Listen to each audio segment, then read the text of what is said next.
はい、こんにちは。ベルセルクの最新作が掲載された9月10日発売のヤングアニマル。実は三浦先生と親交のあった漫画家の方たちの追悼文を掲載した別冊子が付属しています。そこには一人の天才漫画家の素顔が描かれていました。今回はこの別冊子から感じたことをまとめてみようと思います。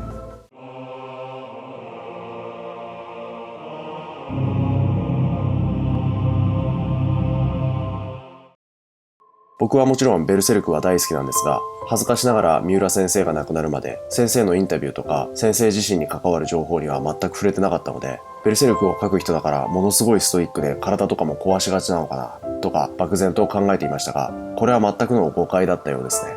三浦先生は謙虚で穏やか、いつもニコニコしていて機嫌の悪い顔を見せない。さらにアニメやゲーム、サブカル全般に膨大な知識を持っており、特に桜大戦はかなりやり込んでたみたいで、あのクオリティの作品を書きながらどこにそんな時間があるんだと周囲を驚かしていたようですね。そんじょそこらの天才ではなかったことが伺えます。どの作家さんの裏話でも三浦先生のほっこりとした温かな印象が伺えて、それでいながらあのような濃密な圧倒的なストーリーを描いていたのだということに、なんというかとても不思議な気持ちになりました。冊子の中でも一番の見どころは何といってもホーリーランドや自殺島の作者森浩二先生の三浦先生との回想でしたね。なんせ高校生の時からの付き合いで、その時から一緒に漫画を描いたり制作についてずっと話し合ってたとのことですから、このストーリーは本当に涙なしでは見れませんでした。出会ってから40年、共に同じものを追いかけた2人。晩年には不思議なことにしきりに森先生に2人の自伝を書けと迫っていたそうです。その回想漫画の中で三浦先生が森先生に語った一言に注目しました。俺たちはさ、脳を共有してると思うんだよ。ずっと一緒にものを考えてきたろ。だから俺は森ちゃんの脳を使って考えられるし、森ちゃんも俺の脳を使って考えられるんだ。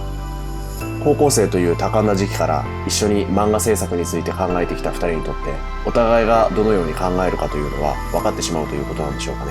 しかし脳を共有してるというのはすごい表現ですよね。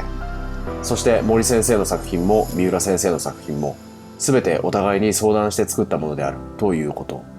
つまりベルセルクも森先生と話し合いながら作られたものであり、ってことは森先生はベルセルクの結末が分かってるということなんですよね。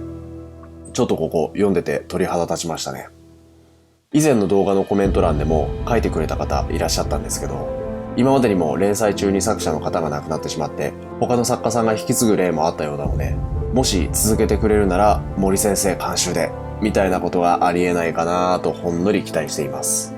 ヤングアニマル側も今後の連載は未定と言っていますし、未定ということは続けたいという意思は少なくともあるということですよね。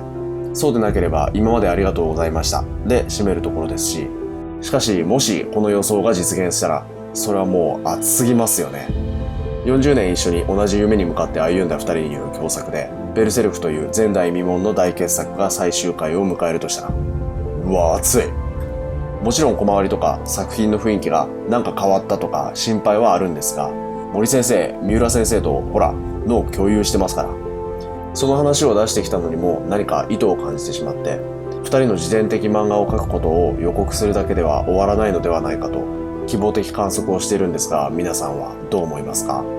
漫画で続けるのは不可能だとしても、ノベライズとかで続けられる可能性はないかな。ここまで来たらやっぱりラスト見たいんですよね。三浦先生が亡くなってもう4ヶ月も経つんですね。このチャンネルを作ったのは三浦先生が亡くなられてすぐだったんですが、今この収録をしている時点でチャンネル登録者数が358人になってまして、いつも見ていただいて本当にありがとうございます。僕の考察動画を見ていただいて末永くこの作品を後世まで語り継ぐきっかけになればと思ってチャンネルを始めましたので、徐々に多くの人の目に触れるようになっていること、本当に嬉しく思います。この場を借りてヤングアニマルさんにも一言感謝を言わせてください。大きな悲しみの中、最新話を完成させ、さらにこのような冊子を作り上げてくださって本当にありがとうございます。そして未完としてくれたことに皆さんのベルセルクへの愛を感じました。先日の大ベルセルク展にしても、名前は表に出ずともこの大傑作を世に出すためにとても多くの方が携わっていると思います。その方々お一人お一人に感謝の念を伝えたいです。そのように素晴らしい作品を届けるための日々のご尽力に本当に感謝しています。いや、ベルセルクって日本の漫画文化の中でもかなり貴重な財産だと思うんですよ。考察やってて思うんですけど、これだけ長い期間連載してて壮大すぎる世界観で、ストーリーの展開に矛盾を感じたことが思い出せる限り一回もないんですね。多分ほとんどのストーリーの最初からどうラストまで流れていくか、設定が決まった上で書き始めてると思うんですよね。20代前半でこのストーリーが頭の中に出来上がってるってちょっと異常ですよ。この凄すぎる財産をなんとか完結まで持ってってほしい。もし誰かが続けるとしたら、やる側は本当に大変だと思いますけど、切に願っております。ということで、今回の冊子を読んで考察するモチベーションさらに上がっております。より多くの人に見ていただいて、願わくば読んだことない人も読んでみようかなとなっていただけるよう、これからも頑張っていきますので、チャンネル登録、高評価、コメントなどよろしくお願いします。それではご視聴ありがとうございました。